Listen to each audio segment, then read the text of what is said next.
सभांच्या मैदानातही देवेंद्र फडणवीसच अग्रेसर पाहायला मिळतात। राज्यामध्ये 125 ठिकाणी सभा घेण्यासाठी नेत्यांची फडणवीसांकडे मागणी आहे।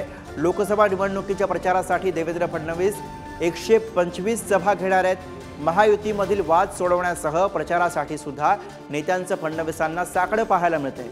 महाराष्ट्रामध्ये पंतप्रधान नरेंद्र मोदींपाठोपाठ उपमुख्यमंत्री देवेंद्र फडणवीसांच्या सभांना सर्वाधिक मागणी दिसते। तर महायुतीच्या उमेदवारांकडून देवेंद्र फडणवीस यांच्या सभांची मागणी जोरात आहे।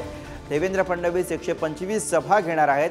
राज्यामध्ये 125 ठिकाणी सभा घेण्यासाठी नेत्यांनी देवेंद्र फडणवीस यांच्याकडे मागणी केलेली आहे। लोकसभा निवडणुकीच्या प्रचारासाठी देवेंद्र फडणवीस 125 सभा घेणार आहेत। ओम देशमुख आपले प्रतिनिधी आपल्या सोबत आहेत। ओम, देवेंद्र फडणवीस यांच्या प्रचार सभांसाठी मागणी आपल्याला वाढताना पाहायला मिळते। 125 सभा फडणवीस घेत आहेत।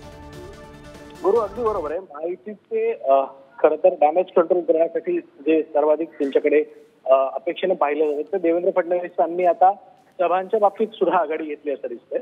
राज्यातील जवळपास 125 ठिकाणी सभा घेण्यासाठी माहितीतल्या नेत्यांनी फडणवीसांना विनंती केली होती।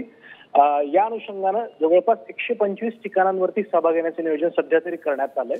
आपण पाहिलं असेल की सध्या विदर्भातल्या 5 लोकसभा मतदारसंघांमध्ये निवडणूक सुरू आहे। त्यातही जवळपास 18 ते 20 सभा फडणवीसांनी घेतलेल्या नागपूर असेल, चंद्रपूर असेल या सगळ्या भागांमध्ये। तर या अनुषंगानं येत्या 4 टप्प्यांमध्ये आता सुरू असलेला 1 आणि उर्वरित 4 अशा 5 टप्प्यांमध्ये एकूण 125 ठिकाणी देवेंद्र फडणवीस जाहीर सभा घेणार आहेत।